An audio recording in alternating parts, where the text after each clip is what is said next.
여러분 참고 자료에 보시면 상한 섭취량 산정의 예가 나와 있어요. 산정의 예. 이거는 어떤 그 영양학 교재에 나와 있는 내용인데 남녀 성인에게 60mg의 하루에 철 보충제를 4주간 섭취했어요. 실험군의 경우 변비, 설사 같은 위장 장애의 빈도가 유의하게 높았다. 과잉증 나타난 거죠. 하루에 섭취하는 총 섭취량에 대한 최저 유해 용량은 하루에 식품으로부터 섭취하는 10mg에다가 보충제로 60mg을 먹은 거죠. 그래서 70mg을 섭취한 것으로 추정이 되고요. 그러니까 보충제로 60 먹었는데 식품으로 먹은 거는 한 10 정도 된다. 그래서 먹은 거 전체 70mg. 불확실 계수를 보통 철의 경우에 1.5를 적용을 해요. 그래서 나오는 게 46.67이죠.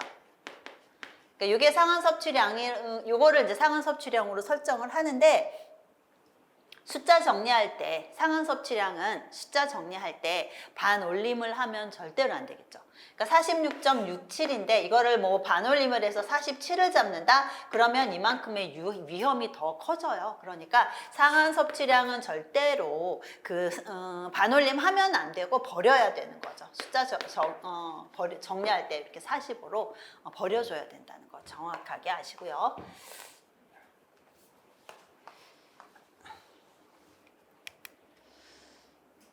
자, 지금까지 봤던 평균 필요량, 권장 섭취량, 상한 섭취량에 대한 전반적인 개념이에요. 하나도 안 먹으면 부족할 확률이 거의 100이죠. 1.0. 너무 많이 먹으면 먹을수록 위험할 확률은 점점 높아져요. 하나도 안 먹었을 때 위험 확률이 100이다. 근데 조금씩 먹는 양이 증가하면서 위험할 확률, 부족 확률은 낮아져요. 그래서 부족할 확률이 절반 정도인 거, 0.5인 것이 요게 지금 평균 필요량인 거죠. 절반 정도 되는 거.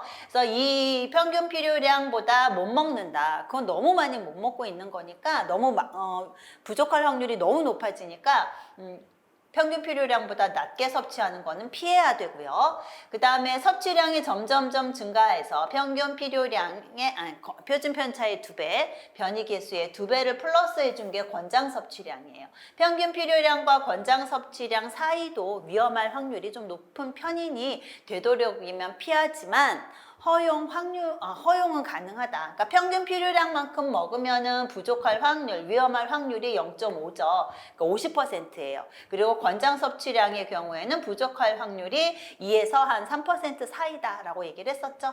그래서 평균 필요량, 권장 섭취량 사이만큼 그 중간쯤 어딘가를 먹고 있으면 부족할 확률이 2, 3% 혹은 50% 그 사이란 말인 거죠. 그러니까 다시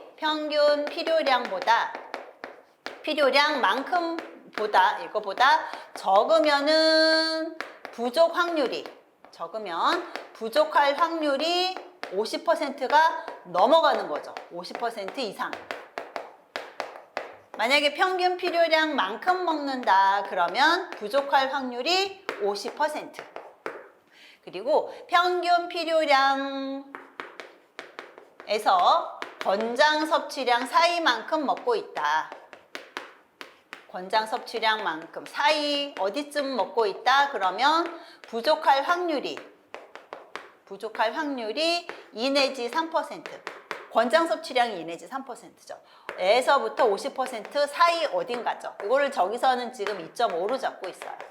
2.5% 내지 50% 부족할 확률. 권장 섭취량만큼 먹고 있다 그러면 권장 섭취량 이상으로 먹고 있다 그러면 부족할 확률은 2 내지 3% 정도 되는 거죠. 그래서 이 평균 필요량과 권장 섭취량 사이만큼 먹는 것도 허용은 되지만 그래도 부족할 확률이 50% 이상은 아니지만 그 사이 어디쯤이기 때문에 되도록이면 피해라 이렇게 되어 있어요. 권장 섭취량 이상으로 먹으면 이상적인 섭취량 범위다라고 보고 있고요. 아까 말씀드렸듯이 충분 섭취량도 여기 어디쯤 권장 섭취량보다 비슷하거나 그 이상의 수치인 것으로 추정되는 게 충분 섭취량이죠. 그러니까 여기가 가장 이상적인 범위다라고 보고요. 상한 섭취량만큼 먹으면 여기까지 최대라 그랬어요. 여기까지 괜찮을 수 있지만 그 이상 먹으면 안 된다. 그게 상한 섭취량이죠. 그래서 상한 섭취량 이상 먹으면 건강 위해 확률이 높아지니까 피해야 된다. 이렇게 정리를 하시면 되겠어요.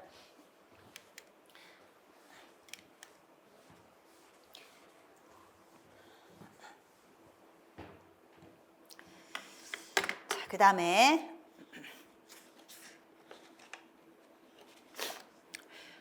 에너지 필요 추정량 나오고 있어요. 에너지 필요 추정량. 중요한 거, 이 에너지 필요 추정량은 어디에 해당되는 수치예요? 평균 필요량에 해당되는 수치예요.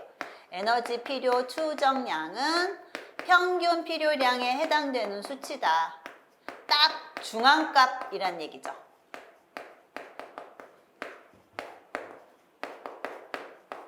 그 분포를 기준으로 했을 때 중앙값이란 얘기예요. 플러스 알파 안 했다는 얘기예요. 그래서 평균 필요량에 해당되는 수치고 에너지가 얼만큼 필요한지는 우리가 알기가 되게 힘들어요. 이 사람이 에너지를 얼만큼 먹어야 충분하지? 그거는 추정하는 것 자체가 어렵기 때문에 이 에너지의 경우에는 소비량을 기준으로 해서 설정을 해요. 소비량, 얼만큼 쓰고 사나. 소비량. 그래서 소비량을 통해서 추정한다라고 되어 있고요.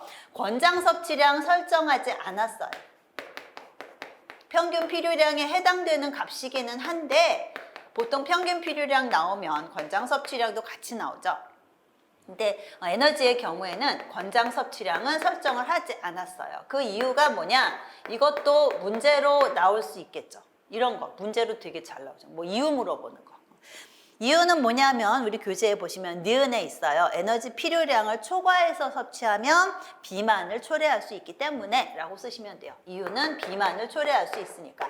왜냐하면 이 권장 섭취량은 평균 필요량에다가 여유분을 준 거죠. 평균 필요량에다가 여유분을 둔 것이 권장 섭취량이에요. 플러스 알파인 거죠. 표준 편차의 2배.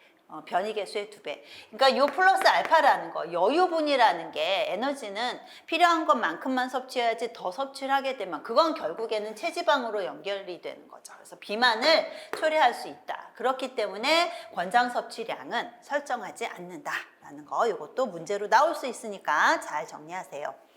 에너지 소비량을, 총 에너지 소비량을 디귿에 보시면 추정할 때 뭘 썼어요? 이중 표식 수법을 썼어요. 이중 표식 수법, 요게 가장 정확해요. 요거 특징, 가장 정확하다.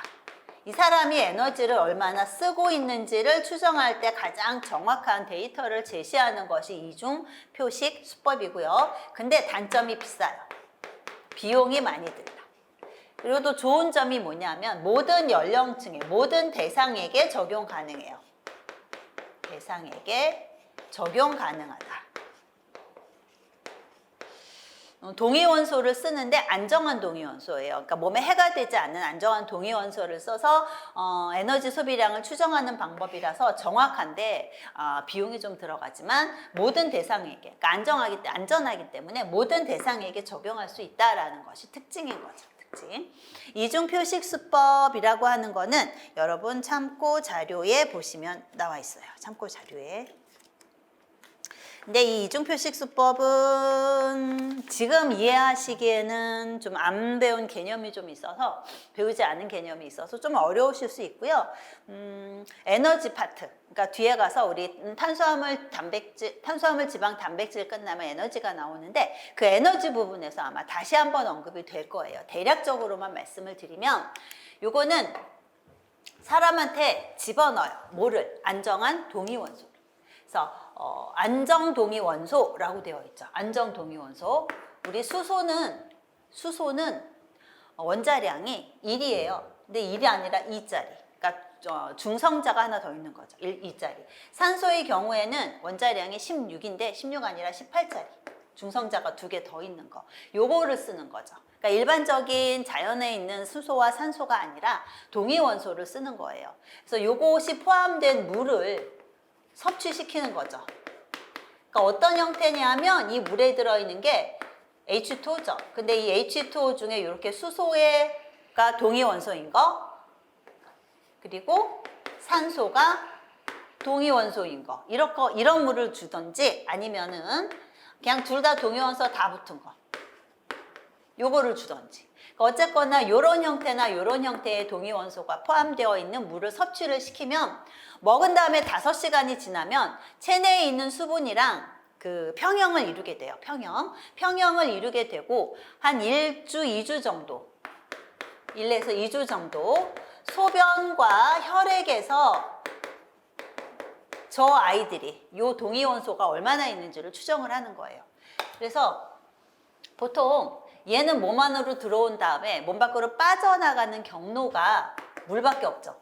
물, H2O밖에 없어요. 얘는. 근데 이 산소의 경우에는 빠져나가는 거, 몸 밖으로 빠져나가는 형태가 물도 있지만 뭐도 있어요? 이산화탄소도 있어요. 이산화탄소도. 두 가지 경로로 빠져나가는 거죠. 그러니까 수소의 경우에는 뭐 소변이나 땀이나 아니면 우리 숨 쉴 때도 물 빠져나가죠. 호흡의 형태로 H2O가 요 형태로 빠져나가겠으나 산소의 경우에는 H2O 형태로 빠져나가는 것도 있지만 CO2 형태로도 빠져나간단 말이에요. 그러니까 몸 안에 있는 이 동위원소의 양을 추정을 해보면 누가 더 빨리빨리 없어지냐면 얘가 빨리 없어져요. 얘는 두 가지 경로로 빠져나가니까. 그래서 체내에 있는 동위원소의 양을 조사를 해보면은 시간이 지남에 따라 쭉 떨어지는데 수소보다 산소가 더 빨리 떨어져요. 왜냐하면 이산화탄소 형태로도 나가니까 결과적으로 요 차이는 수소가 빠져나가는 수소가 줄어드는 그 속도와 산소가 줄어드는 속도의 차이는 뭘 의미하냐면 이산화탄소 배출률을 의미하는 거죠. 그러니까 CO2 배출률을 요거를 통해서 알아내요. 몸 밖으로 CO2가 얼마나 빠져나가나 CO2 배출률을 알아낸다. 그런 다음에 여기 보시면 FQ라는 거 있어요. Food Quotient라 그래서 이거는 식품 개수라고 하는 거 있어요. 식품 개수. 이거는 식이 조사를 해요. 식이 섭취 조사.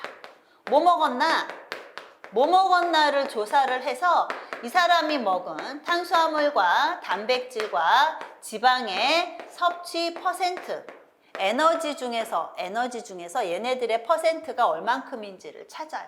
그래서 뭘 적용할 거냐면 RQ라는 걸 적용해요. RQ 호흡계수라고 하는 거. 지금 모르셔도 되고요. 아까 말씀드렸지만 뒤에 가서 에너지 파트에서 다시 한번 설명을 할게요. 이 RQ라는 것은 산소 소모분의 이산화탄소 배출률이에요. 그래서 이 RQ가 탄수화물의 경우에는 호흡계수가 1이죠. 지방의 경우에는 호흡계수가 0.7이고 단백질의 경우에는 호흡계수가 0.8이에요. 근데 식품계수 계산할 땐 0.81로 잡는데 이렇게 호흡계수가 다르니까 이 퍼센트를 기준으로 해서 지금 이 탄수화물이 뭐 예를 들어 식이조사를 했더니 60%다. 그럼 60%에다가 1을 곱하고 지질이 뭐 예를 들어 한 20%다. 그럼 20%에 0.7 곱하고 단백질이 뭐 20%다. 그러면은 0.8 곱하고 그래서 이 사람의 그 식이 섭취 내용을 가지고 호흡계수를 계산을 하는 거죠. 탄단지 비율을 바탕으로 해서 그래서 호흡계수를 계산을 하면은 지금 CO2 배출률 알았죠. 호흡계수 얼마인지 계산했죠. RQ를 통해서. 식품계수를 통해서 호흡계수 계산했죠. 그러면은 산소 소모량이 결과적으로 나온다는 얘기예요. 이 산소 소모량을 가지고 에너지 소모량을 계산을 하는 거죠. 에너지 소비량. 이건 이제 뒤에 가면 나오는 거죠. 이렇게 해서 추정을 하는 것이 이중표식수법이라고 하는 거예요. 자, 그래서 동위원소라는 거 쓴다. 안정동위원소라는 걸 쓰고 이 산소하고 수소의 안정동위원소를 투여를 한 다음에 얘네들이 몸 안에서 얼마나 빠른 속도로 사라지는지를 추정을 해요. 그래서 아무래도 산소는 이산화탄소라고 하는 형태로도 빠져나가니까 차이가 나기 때문에 산소가 더 빨리 없어지고 그 차이는 결과적으로 이산화탄소 배출률이다. 그리고 식품계수를 통해서 호흡계수를 계산을 하고 이산화탄소 배출률 호흡계수 아니까 그 다음에 산소 소모량을 계산을 할 수 있어요. 그래서 이 산소 소모량을 통해 에너지 소비량을 계산하는 방식이 이중표식 수법이라고 하는 거예요. 그래서 요거 아까 말씀드렸어요. 우리 에너지 파트에 가서 다시 한번 그때 가면 이제 본격적으로 호흡계수나 이런 것들을 공부하니까 거기 가서 다시 한번 설명을 하도록 할게요. 자, 그래서 이런 형태로 에너지 필요 추정량을 계산을 했다라는 거. 그리고 이 리을에 보시면은 체위 참고치를 적용을 했고요. 그 다음에 신체 활동 단계는 저활동을 적용을 한 거예요. 그러니까 우리 19에서 29세 여자의 경우에는 에너지 필요 추정량이 2100이다. 그러면은 이 2100은 활동 정도가 저활동이었을 때를 의미한다라는 거죠. 그러니까 활동을 많이 하는 사람은 저거보다 조금 더 먹어야 된다라는 거예요. 그러니까 우리가 제시하고 있는 에너지 필요 추정 양은 저활동을 기준으로 하고 적용을 한 것이다라는 것도 알아두시고요. 에너지 필요 추정량을 계산하는 공식이 있어요. 공식이 있는데 이 공식을 외울 것은 절대 아니고 이 공식에 뭐가 들어가요? 나이가 들어가죠. 나이가 들어가고 키가 들어가요. 신장, 키. 그래서 키는 미터.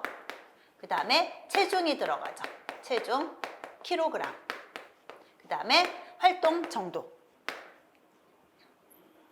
활동 정도. 요 세 가지 변수를 바탕으로 한 에너지 필요 추정량 공식이 있다는 것만 아시면 될 것 같아요. 그래서 들어가는 그 변수는 저렇게 네 가지가 있어요. 자, 그 다음 페이지를 보시면 필요 추정량 생애 주기별 에너지 필요 추정량 산출식이라는 테이블이 크게 하나 나와 있죠. 그래서 이것도 마찬가지로 연령 들어가는 거, 연령, 그 다음에 체중, 신장, 그 다음에 활동 정도 이렇게 네 가지의 변수를 가지고 계산을 한다. 그 정도만 아시면 될 것 같고요. 여기서 이 테이블에서 알아야 될 것은 이 부분.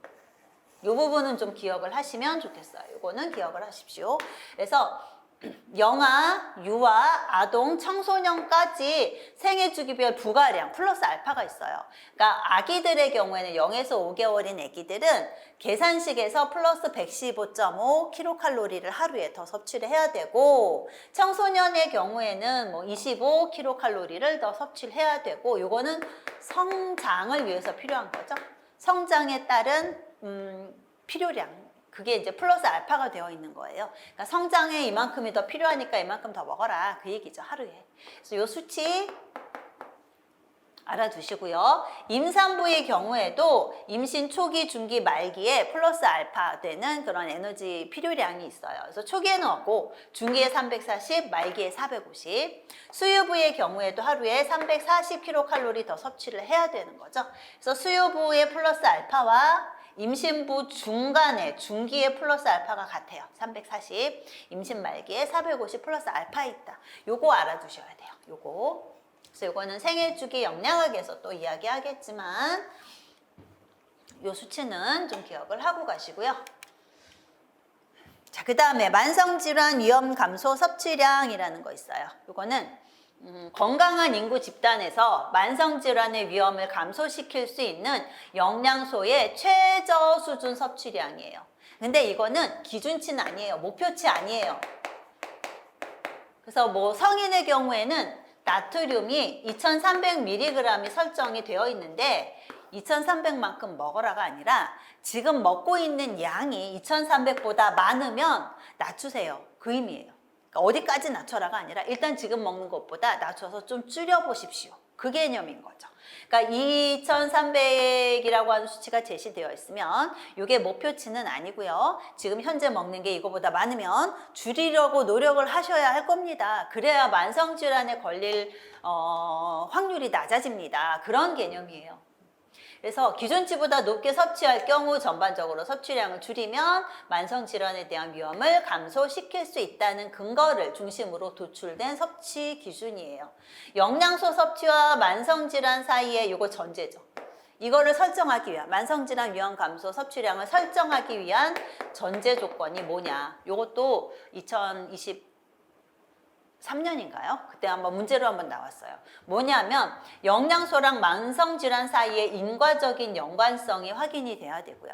그러니까 이걸 먹었을 때 만성질환이 걸리더라라는 어떤 관계, 인과관계가 확실히 나와줘야 되고 용량 반응 관계에 대한 연관성. 그러니까 이거 먹는 양을 늘림에 따라서 이런 만성질환의 발병률이 같이 높아진다라는 어떤 연관성 분석 결과를 바탕으로 설정을 한다. 그래서 나트륨에 대해서만 지금 설정이 되어 있죠. 나트륨이니까 여기 만성질환 뭘까요? 보여라. 조금 범위를 넓혀보면은 심혈관계 질환이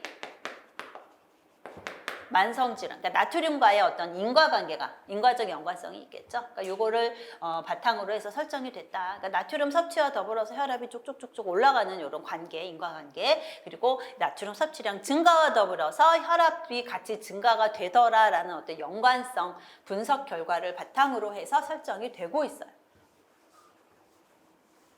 그래서 만성질환 위험감소 섭취량이라고 하는 거. 여기까지가 한국인 영양소 섭취 기준에 나와 있는 여러 가지 기준치들이에요. 기준치들이고 각각의 개념을 좀 잘 기억을 해 주셔야 되고요. 에너지 적정 비율 나와 있어요. 에너지 적정 비율이 나와 있는데 그 앞에 뭐가 있냐면은 열량 영양소에 대한 섭취 기준 설정이 어떤 데이터들이 나와 있냐, 어떤 기준치들이 나와 있나를 좀 정리를 해봤어요. 그래서 탄수화물의 경우에는 0에서 5개월, 6에서 11개월은 충분 섭취량. 이때 충분 섭취량, 0에서 5개월은 뭐가 기준이에요? 모유로부터 섭취하는 탄수화물의 양이 기준일 거고, 6에서 11개월의 충분 섭취량은 모유로 섭취하는 탄수화물의 양 플러스 이유식으로 들어오는 탄수화물의 양까지 같이 감안을 한 거겠죠. 그리고 1세 이후에는 평균 필요량, 권장 섭취량, 에너지 적정 비율 55에서 65 이렇게 제시가 되어 있고, 단백질은 0에서 5개월은 충분 섭취량이에요. 똑같죠, 요거는. 근데 단백질의 경우에는 6개월이 넘어가면 평균 필요량, 권장 섭취량이 설정이 되기 시작해요. 그래서 6개월, 12개월부터 쭉 평균 필요량, 권장 섭취량 설정이 되어 있고요. 에너지 적정 비율 뭐 7에서 20% 요거 제시되어 있고요. 지젤은 충분 섭취량 있고 1세 이후에는 그냥 에너지 적정 비율만 있어요. 그러니까 지방 전체가 얼만큼이 섭취가 되어야 되는지, 뭐 충분 섭취량, 뭐 평균 필요량 이런 거 설정되어 있지 않고 그냥 적정 비율만 15에서 30% 이런 비율만 나와 있다. 이것도 같이 한번 보시고. 자, 교재에 보시면 표 1-4 밑에 탄수화물, 지질, 단백질의 섭취 비율이 건강과 관련이 있다는 근거가 있으므로 탄수화물, 지질, 단백질의 에너지 적정 비율을 설정을 했다. 다량 영양소의 에너지 적정 범위는 이 범위, 그러니까 뭐 탄수화물은 55에서 65 성인 기준, 단백질은 7에서 20, 지방은 15에서 30. 요 비율은 이것도 전제 조건이죠. 무기질과 비타민 등의 다른 영양소를 충분히 공급하고 있다라는 전제 깔고 이만큼 먹으라는 얘기예요. 그러니까 비율을 맞춰주는 게 중요한데, 무기질, 단백질이 충분히 공급이 되고 있는 상태에서 탄수화물의 비율은 요만큼, 지방의 비율은 요만큼, 단백질의 비율은 이만큼 섭취가 되는 게 바람직하다라는 개념인 거죠. 그러니까 전제 조건 요것도 기억하세요. 무기질과 비타민 등의 다른 영양소를 충분히 공급하면서 비율 맞춰줘라. 그거.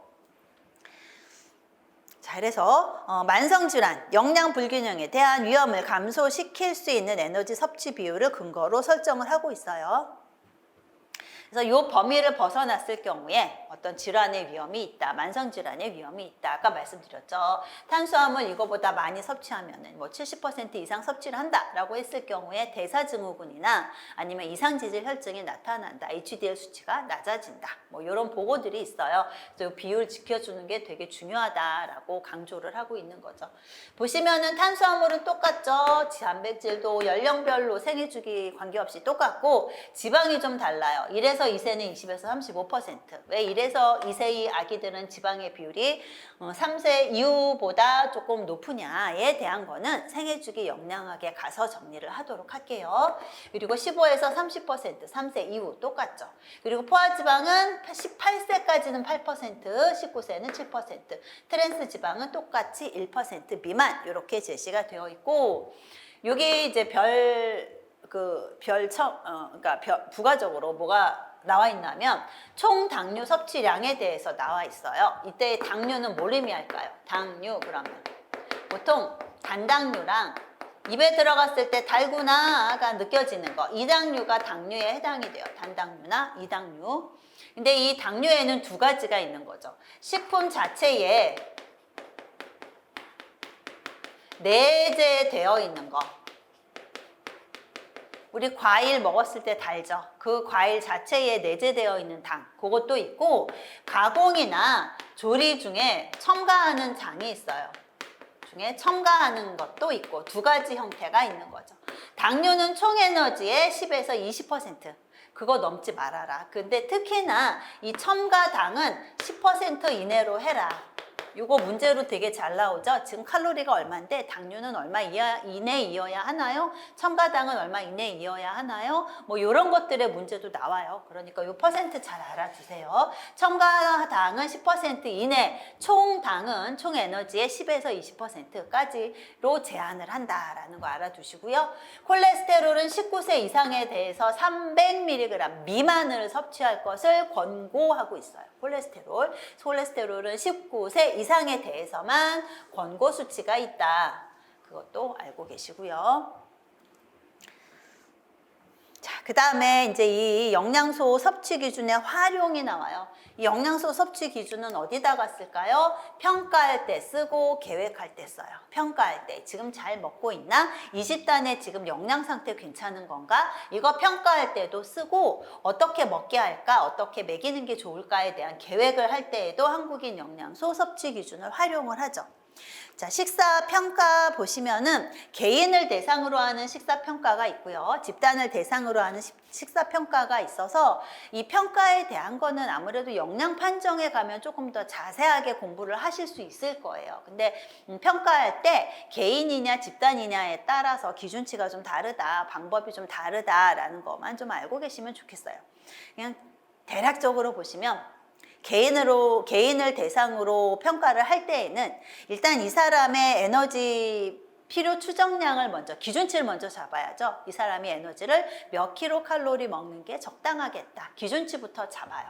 그래서 에너지에 대한 어떤 기준을 설정을 하는데 그냥 그 사람의 성별, 연령 가지고 한국인 영양소 섭취 기준에 나와 있는 에너지 필요 추정량을 그대로 갖다 써도 되고 이 사람의 키, 몸무게, 뭐 연령, 활동 정도 같은 것들을 가지고 별도로 이 사람들한테 맞는 에너지 양을 계산을 해줘도 되고 그래서 기준을 산출을 한 다음에 탄수화물 먹은 거 조사해야죠. 단백질, 지방 요거는 보통 에너지 적정 비율, 퍼센트 가지고 비교를 해요. 그러니까 이만큼 지금 현재 섭취하고 있는 탄단지의 비율을 조사를 해서 적정 여부를 좀 판단을 해주고 미량 영양소의 경우에는 평균 필요량, 권장 섭취량, 충분 섭취량을 가지고 평가를 하는 거죠. 평균 필요량보다 적게 먹으면 부족할 확률 높습니다.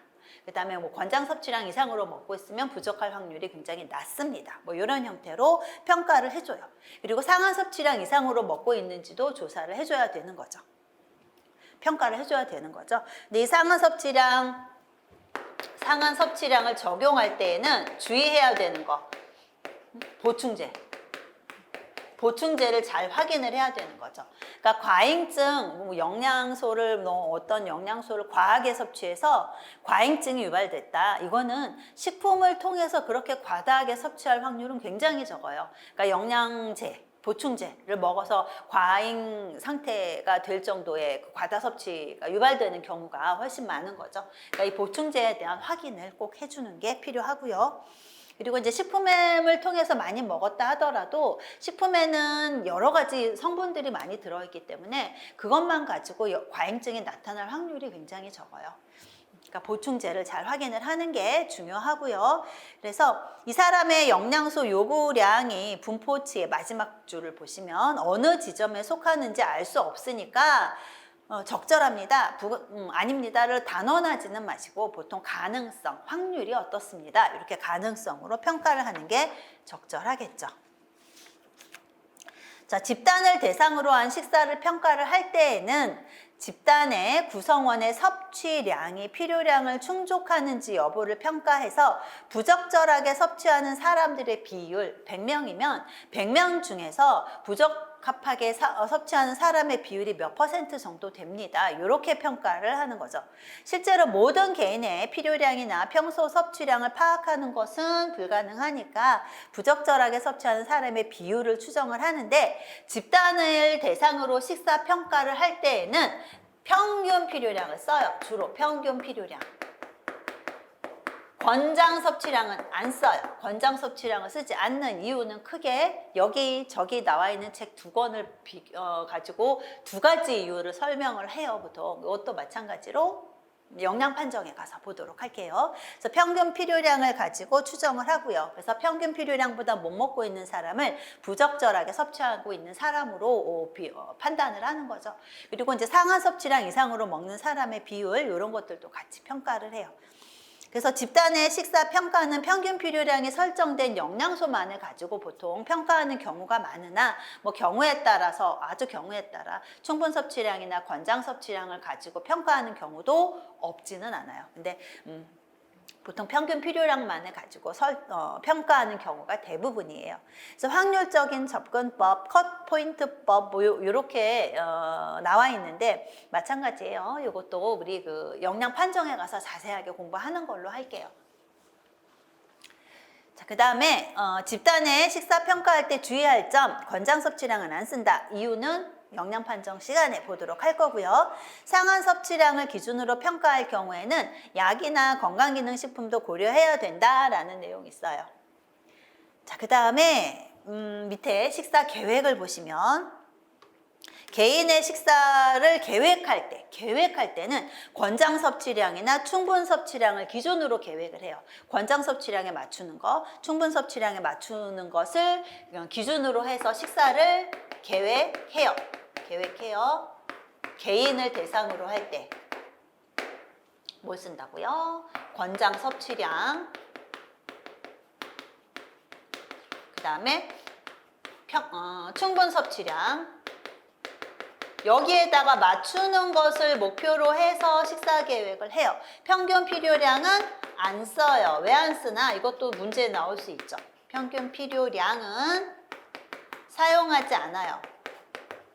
개인을 대상으로 식사 계획할 때, 집단을 대상으로 식사 평가할 때는 권장 섭취량 안 쓴다 그랬어요. 개인을 대상으로 식사 계획할 때는 평균 필요량을 안 써요. 이 평균 필요량이라는 것이, 평균 필요량은 부족할 확률이 몇 퍼센트예요? 평균 필요량만큼 먹었어요. 부족할 확률 50%죠. 이므로 개인의 요구량을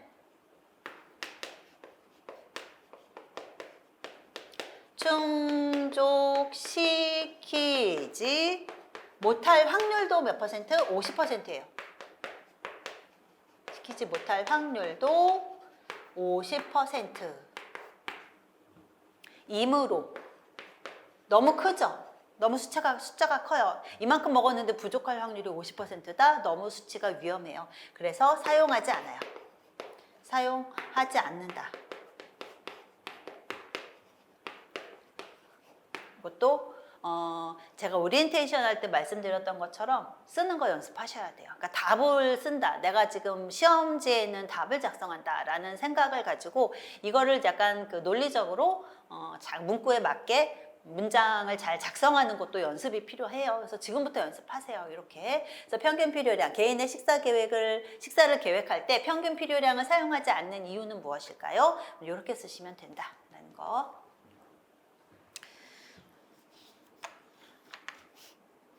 그리고 상한 섭취량은 초과하면 안 되겠죠. 그래서 개인의 체위, 활동 수준에 맞는 에너지 필요량을 산출을 하고 바람직한 체중을 갖기 위해서 조정을 할 필요가 있고, 만약에 비만이다 그러면 좀 낮출 필요가 있고, 만약에 체중을 더 증량해야 된다 그러면 약간 플러스 알파 할 필요도 있고, 그 다음에 다량 영양소는 적정 비율을 기준으로 해서 그 칼로리의 적정 비율, 뭐 탄수화물은 55에서 60, 뭐 요 비율에 맞춰서 분류를 해가지고 계획을 하면 되고 나눠서.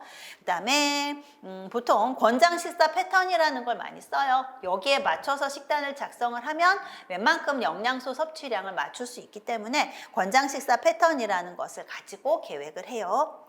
그래서 이거는 뒤에 나와 있고요. 그다음에 집단의 식사 계획할 때는 평균 필요량, 상한 섭취량 가지고 계획을 해요. 평균 필요량보다 못 먹는 사람의 비율을 최소화하는 거, 상한 섭취량 넘어가는 사람을 최소화하는 거. 그 집단에 있는 모든 사람을 충족시키기는 어려워요. 모두 다 요구량이 다르기 때문에. 그래서 평균 필요량보다 더 적게 먹는 사람, 상한 섭취량보다 많이 먹는 사람의 비율을 정해서 최소화시키는 것을 목표로 식사 계획을 하면 되는 거죠.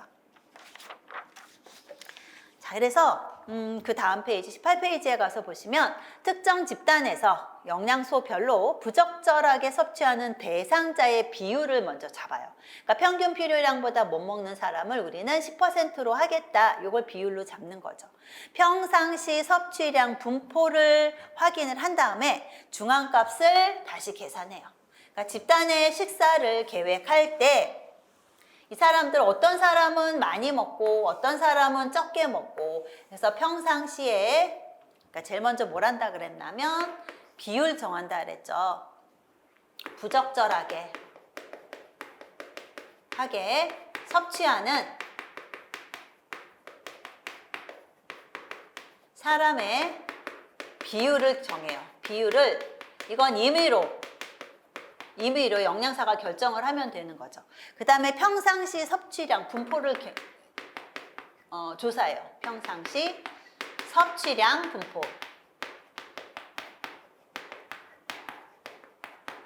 그래서 평상시에 조금 먹는 사람도 있고 많이 섭취되는 사람도 있고 평상시 섭취량이에요. 뭐 예를 들어 칼슘이다. 평상시 칼슘을 얼만큼 섭취하고 있는지를 조사를 하면은 그것도 이렇게 분포로 나온다는 얘기죠. 그리고 나서 중앙값을 재계산해요. 중앙값을 재계산해요. 자, 이거는 이렇게 보는 것보다 그 예시를 보시면 좋겠어요. 예시. 그래서 이게 예예요. 보면은 자, 학생, 여자 고등학교 학생이에요. 칼슘의 평균 필요량인 700 미만으로 먹는 사람은 우리는 10%로 할 거야 라는 비율을 먼저 정하는 거죠. 평균 필요량보다 못 먹는 사람은 전체에서 10% 이내로 할 거야 라는 걸 먼저 정한 다음에 평상시 섭취량 분포를 활용해요. 뭐 자료가 없으면 유사 자료를 쓰면 되고 실질적으로 뭐 이 여자 고등학교 아이들이 칼슘을 얼만큼 섭취하고 있는지 다 조사하기는 힘들어요. 그러니까 유사 어떤 통계 자료나 이런 걸 조사하는 방법도 있겠죠. 평상시 칼슘량 분포를 조사를 했어요. 조사를 했더니 이건 지금 무슨 분포예요? 평상시 섭취하고 있는 거 섭취량 분포 450mg 섭취하는 아이들이 10%예요. 10%일이라는 개념 아시죠? 퍼센타일. 그래서 보통 요거는 퍼센타일 쓸 때 뒤에다가 이렇게 써요. 그러니까 10%일 그러면 제일 못 먹는 애가 1번이에요. 그 다음으로 못 먹는 애가 2번, 3번, 4번 순서대로 세운 거죠. 10%일이면 제일 못 먹는 애가 1번일 때 10번째로 못 먹는 애가 10%일이에요. 10%일. 걔가 450이래요. 중앙값이 조사했더니 500이에요. 자, 섭취량 분포 조사했죠. 중앙값을 다시 계산해라. 지금 평균 필요량보다 못 먹는 애를 10%로 잡기로 했어요. 지금 여기가 10%란 말이에요. 여기가 10%일인 아이고 이 밑이 10%. 이거를 얼마로 하겠다고요? 700으로 하고 싶은 거예요. 그러면 얘는 어떻게 해야 돼요? 분포가 곡선 자체가 이 분포 곡선 자체가 이쪽으로 이렇게 이동을 해야 되는 거죠. 그래서 이게 700이면은 얼마를 더해 준 거예요? 250 더해 준 거죠. 그러면 얘도 250을 더해 줘야 돼요. 750mg. 그래서 중앙값이 750이 되도록 식단을 계획을 한다라는 거죠. 그렇게. 그래서 요거 하나 더 있어요. 보시면 요거는 여러분 참고 자료에 있어요. 자, 평상시 철의 섭취를 조사했어요. 제일 못 먹는 애를 1번 했을 때 5번인 애가 3mg 먹고 있어요. 제일 못 먹는 애가 1번일 때 10번째 애가 4mg을 먹고 있어요. 지금 평균 필요량 10mg, 평균 필요량 미만인 애를 10%로 하고 싶어요. 그러니까 얘가 뭐가 돼야 된다는 얘기예요. 11mg이 돼야 되는 거죠. 11mg. 그러려면은 중앙값은 얼마가 돼야 될까요? 7 더한 거죠. 7을 더해야죠. 14mg. 중앙값이 14mg이 돼야 되는 거죠. 그리고 또 7을 더해서 11이 됐으니 분포가 옆으로 그대로 이동을 한다라고 보시면은 중앙값이 14mg이 되어야 되겠죠. 저렇게 계획을 하시면 돼요. 그래서 중앙값 계산하는 방법 이것도 참고로 알아두시고요.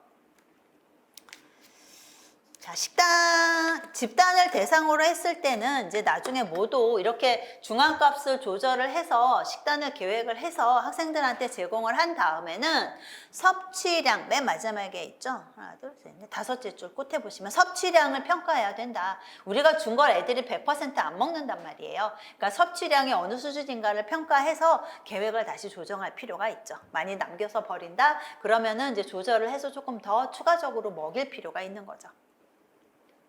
자, 그래서 테이블 보시면 개인의 식사 계획, 집단의 식사 계획 나와 있어요. 지금까지 드린 말씀이니까 이것도 다시 한번 여러분들이 읽어보시면 될 것 같고요. 자, 그 다음에 나오는 것이 식사 구성안이에요. 식사 구성안. 자, 식사 구성안에 영양 목표와 일반적 개념의 목표 이렇게 되어 있죠. 그러니까 섭취 허용, 섭취 주의 이것도 한국인 영양소 섭취 기준 내용에 있는 거니까 알아두세요. 에너지는 100% 에너지 필요 추정량을 충족하는 걸 목표로 하고 단백질은 7에서 20%, 비타민, 무기질은 권장 섭취량 또는 충분 섭취량 맞추는 걸 목표로 하고 상하 섭취량 넘어가면 안 되고 식이섬유는 100% 충분 섭취량이라고 되어 있어요. 식이섬유도.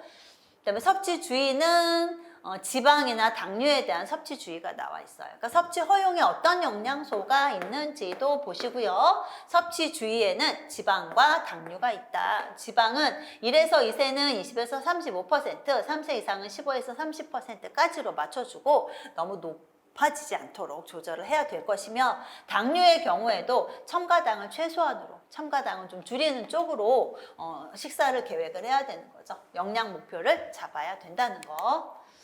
자, 그래서 식사 구성안에 보면은 6가지 식품군이 나와 있어요. 그래서 곡류, 고기, 생선, 달걀, 콩류, 그 다음에 채소류, 과일류, 우유, 유제품류, 유지, 당류 해서 6가지 식품군이 있고요. 이름 정확하게 하세요. 그래서 뭐 곡류군 뭐 이렇게 쓰지 마시고 곡류예요. 그냥 곡류 이렇게 쓰셔야 돼요. 그래서 고기, 생선, 달걀, 콩류 이렇게 이름도 정확하게. 거기 교재에 보시면은 견과류, 호두, 잣 이런 거 고기, 생선, 달걀, 콩류에 포함이 되어 있다라고 되어 있죠. 이것도 헷갈리기 쉬운 것이 이 식사 구성안이랑 식품 교환표랑 이게 좀 일치를 해주면 좋겠는데 약간 다른 부분이 있어요. 이 견과류 같은 것이 식사 구성안에는 단백질 식품 쪽에 포함이 되어 있고 식품 교환표에는 지방 쪽에 포함이 되어 있어요. 그래서 약간 혼돈될 수 있는 부분이 조금 있기는 한데 일단은 이 견과류가 여기서는 고기, 생선, 달걀, 콩류에 들어있다라는 거 알아두시고요. 각 식품군에 속하는 식품마다 한 번에 섭취하는 분량, 성인 기준에서 1인 1회 분량이 정해져 있죠. 그래서 뭐 밥은 210g, 뭐 이렇게 1인 1회 분량이 정해져 있고 1인 1회 분량만큼 섭취했을 때 열량을 요만큼씩 식품 그 군마다 요만큼씩 섭취하는 것이다 라고 나와 있죠. 그래서 곡류는 300kcal, 고기, 생선, 달걀, 콩류 100kcal, 채소 15, 과일 50, 우유, 유제품 125, 유지당류 45. 이 식사 구성안에 대한 거는 어디 가면 나올까요? 단체급식에 나와요. 그러니까 단체급식 가서는 자세하게 볼 거예요. 그리고 생애 주기별로 권장 식사 패턴이라는 게 나와 있어요. 그러니까 1인 1회 분량은 이만큼씩. 그러니까 식품군을 6개로 나누고 1인 1회 분량은 이만큼씩이니까 몇 킬로칼로리를 섭취하기 위해서는 이 횟수를 몇 회씩 먹으면 된다. 식품군별로 몇 회씩 먹으면 에너지도 충족이 되고 균형 잡힌 식사를 하게 되는지를 확인을 할 수 있어요. 그래서 이걸 가지고 우리가 보통 그 식단 계획 같은 것도 이걸 가지고 주로 하죠. 그래서 뭐 2000kcal면 공유는 3회, 뭐 고기 생선, 달걀은 몇 회 이렇게 횟수가 나와 있는 권장 식사 패턴이 있는데 이게 A타입, B타입 두 가지가 있어요. 뭐가 차이가 있나 하면 우유 유제품류에 있어서 횟수 차이가 있죠. A타입은 우유 유제품이 2회예요. 우유나 유제품이 2회.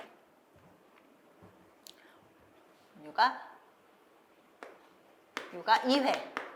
B타입은 1회 이렇게 되어 있죠. 이거는 성장기에 있는 아이들, 소아청소년. B형은 B타입은 성인 기준이에요. 자, 그리고 식사 구성안에 보면은 식품 구성 자전거가 나와 있어요. 그래서 자전거 보면은 이렇게 식사 구성, 식품 구성 자전거 이렇게 생겼죠. 그래서 뒷바퀴에는 식품군별로 얼만큼씩 섭취해야 되는지 대략적으로 확인할 수 있게 면적을 잡아놨고, 그리고 앞바퀴에는 물이 있어요. 충분한 수분 섭취를 강조하고 있고, 전체적으로 자전거인 이유는 운동을 좀 해라, 활동을 좀 해라라는 걸 강조하고 있는 거죠. 그래서 적절한 운동을 통해서 비만 예방을 까지 이렇게 제시하고 있는 것이 식품 구성 자전거예요. 그러니까 이거 나오기 옛날에는 식품 구성 탑이었죠. 탑. 근데 탑이 아니라 자전거로 바뀐 이유가 적절한 운동 필요하다라는 걸 강조하고 있는 거. 앞바퀴에 물 있는 거 충분히 수분 섭취하시고, 뒷바퀴에는 식품군별로 면적을 나누어서 얼만큼씩 섭취해라라는 것을 대략적으로 보여주고 있어요. 그래서 내용에 보시면 기억에 자전거 바퀴 모양을 이용하여 6가지 식품군의 권장 식사 패턴에 맞게 섭취 횟수와 분량에 따라 면적을 배분한 것이다. 뒷바퀴 바퀴 모양을 이용해서 뒷바퀴에 6가지 식품군을 배치를 했는데, 이 면적을 구할 때의 그 근거는 뭐라고 나와 있어요? 섭취 횟수와 분량. 이런 것도 굉장히 괄호 넣기 해가지고 단답형으로 쓰라 그러면 좋을 것 같이 생기지 않았나요? 그래서 섭취 횟수와 분량을 기준으로 해서 면적을 잡은 거다. 그래서 이 면적이 구하는 그 대표적인 예시예요. 보시면 2000kcal를 기준으로 해서 A타입이랑 B타입이랑 식품 그 섭취 횟수가 달라요. 그거를 평균을 냈어요. 그래서 뭐 2000kcal에서 A타입의 경우에는 공유가 3회고 뭐 B타입의 경우에는 3.5회라서 평균 내서 3.25회 이렇게 A타입과 B타입의 평균을 내고요. 1회 분량, 요거는 대표식품들이 있어요. 대표식품. 그것들의 어떤 분량을 기준으로 해서 중앙값을 잡아놓은 거예요. 그래서 요거는 대표식품 1회 분량. 이거는 대표식품 1회 분량을 참고해서 그거의 중앙값이다 라고 보시면 돼요. 중앙값. 그래서 공예의 경우에는 아무래도 대표식품이 밥이다 보니까 밥의 1회 분량이 나와 있는 거고, 다른 뭐 고기, 생선, 달걀, 콩류의 경우에는 대표식품들을 기준으로 해서 한 60g 정도를 1회 분량으로 잡은 거고요. 그래서 횟수하고 분량이 있는데 이거 두 개를 곱했어요. 곱해서 계산을 한 거죠. 곱하기 해서. 그래서 이걸 다 더했어요. 그래서 다 더한 것 중에서 얘가 몇 %냐.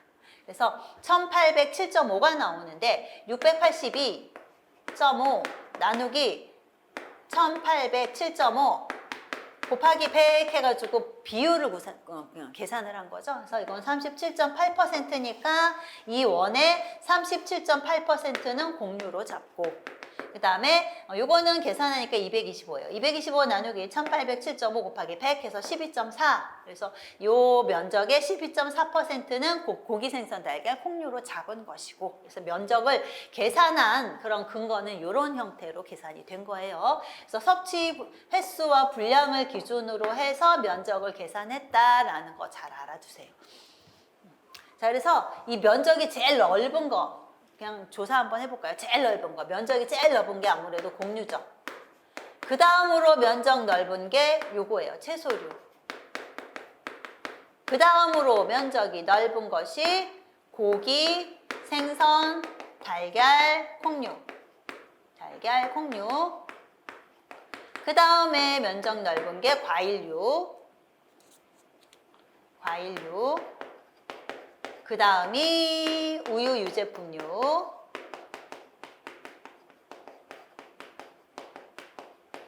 그 다음에 마지막이 유지당류. 이렇게 면적이 좋은 순서다라는 것도 참고로 알아두시고요. 이 유지당류가 2015년에서는 아예 바퀴에 없었어요. 2020년 개정하면서 바퀴에 살짝 들어왔어요. 균형 잡힌 식생활을 강조하는 거, 그리고 얘 너무 많이 먹지 말고 얘만큼만 먹어, 요것도 강조하고 싶어서 얘가 이제 추가적으로 들어온 거죠. 바퀴에 추가가 된 거죠. 그래서 보시면 유지당류가 이만큼 있어요. 이만큼.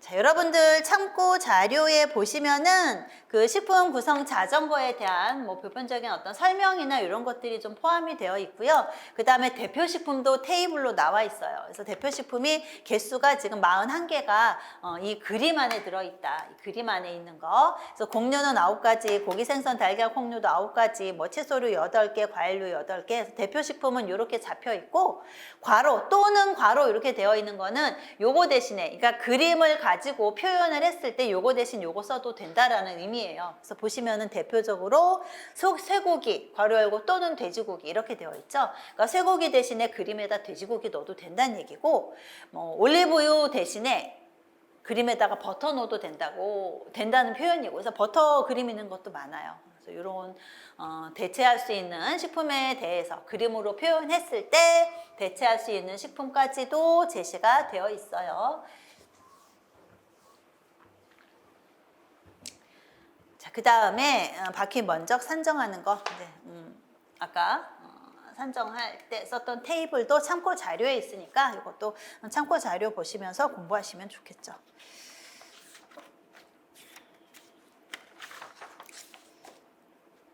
자, 그 다음에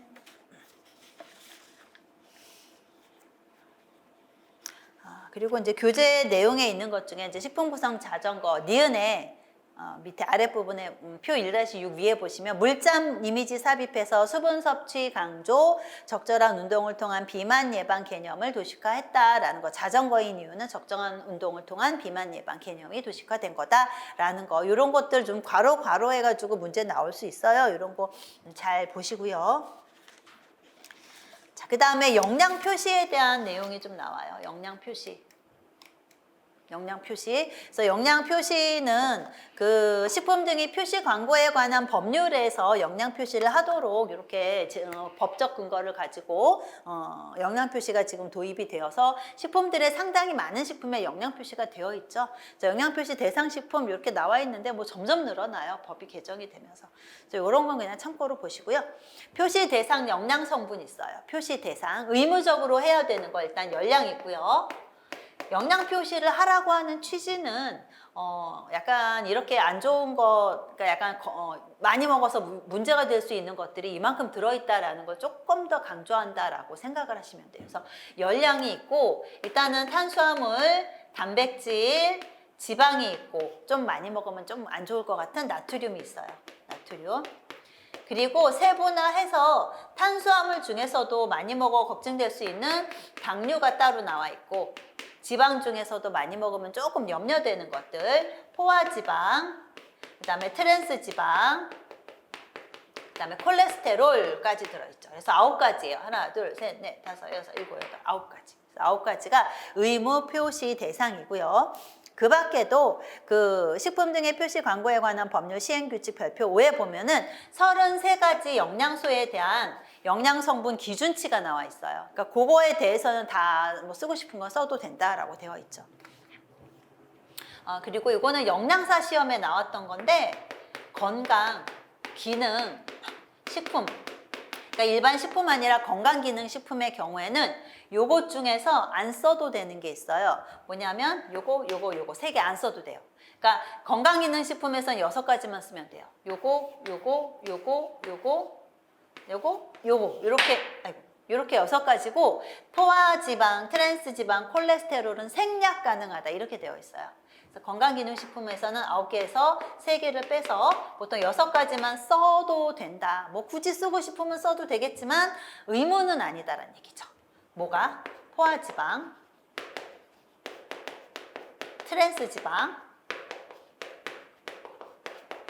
콜레스테롤. 요거는 의무 아니다 라고 나와요. 이것도 참고 알아두시고요.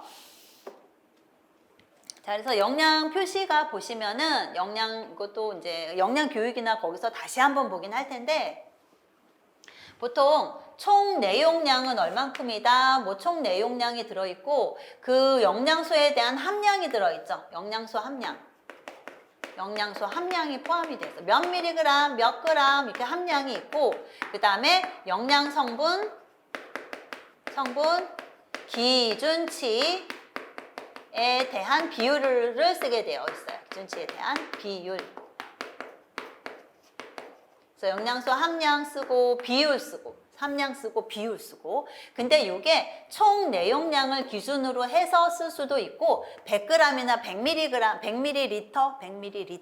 기준에서 쓸 수도 있어요. 그러니까 총 내용량이 100이 넘는다거나, 아니면은 이제 식품 등의 표시 광고에 관한 법률에 보면은 거기도 별표에 그 1회 섭취 참고량이라는 게 있어요. 1회 섭취 참고량. 뭐 과자 같은 경우에는 한 번 먹을 때 보통 30g 먹는다. 뭐 이런 게 나와 있어요. 그거에 3배 이상이 이 봉지 안에 들어있을 경우에는 100을 기준으로 쓸 수 있어요.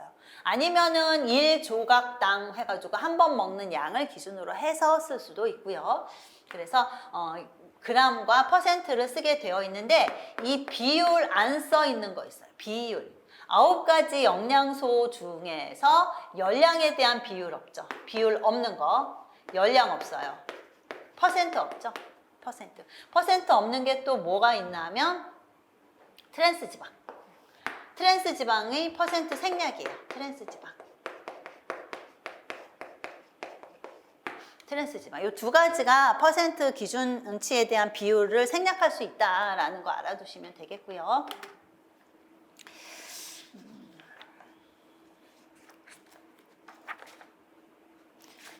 자, 그 다음에 영양 성분 함량 강조 표시가 있고 비교 강조 표시가 있어요. 함량 강조, 비교 강조.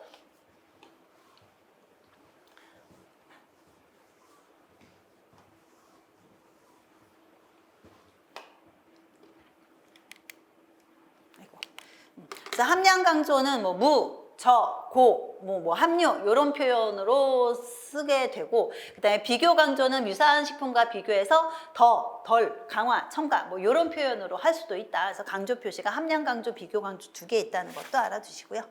자, 마지막 페이지에 보시면 한국인을 위한 식생활 지침이라는 거 9가지 나와 있어요. 요것도 뭐 달달달은 아니더라도 대략적으로 뭐뭐 있는지 요 9가지는 좀 보고 가셨으면 좋겠어요. 여러분들이 요거는 여러 번 한번 읽어보시고, 자, 워크북에 있는 문제를 좀 보도록 할게요. 일부 문제.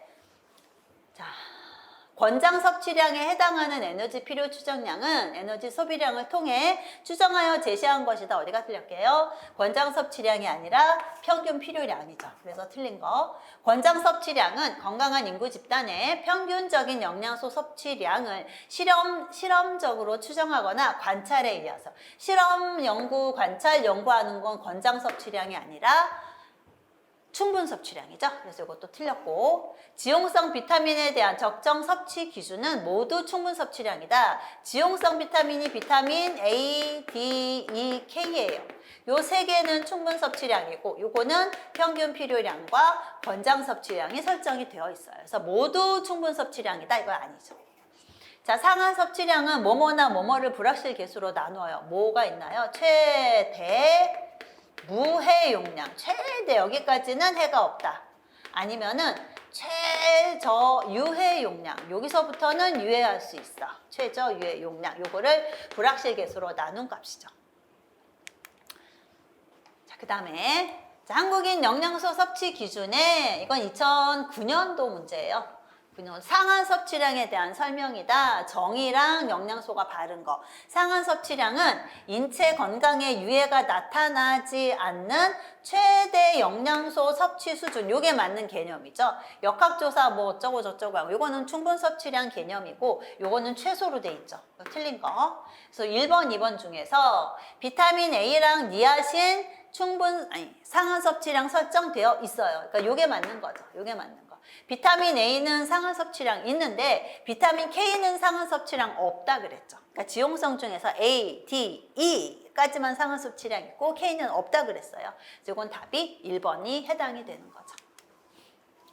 자, 다음 그림에서 나타난 가를 가장 적게 포함하고 있는 세트 메뉴의 구성은, 이거는 살짝 눈치로 보셔야 돼요. 그러니까 우리가 이렇게 국민건강영양조사를 매해 이런 나와 있는 결과를 확인을 할 수는 없는데 눈치로 점점점 늘어나고 있는 거, 우리가 식생활에서 섭취량이 점점 늘어나고 있는 것 중에 대표적인 게 지방, 그 다음에 당류, 요런 게 좀 늘어나고 있는 추세인 거죠. 그러니까 지방이나 당류가 문제겠구나라는 걸 살짝 보시고, 지금 전체적으로 이 메뉴 중에서 당이 포함된 건 딱히 안 보여요. 그러니까 저거는 지방일 확률이 되게 높죠.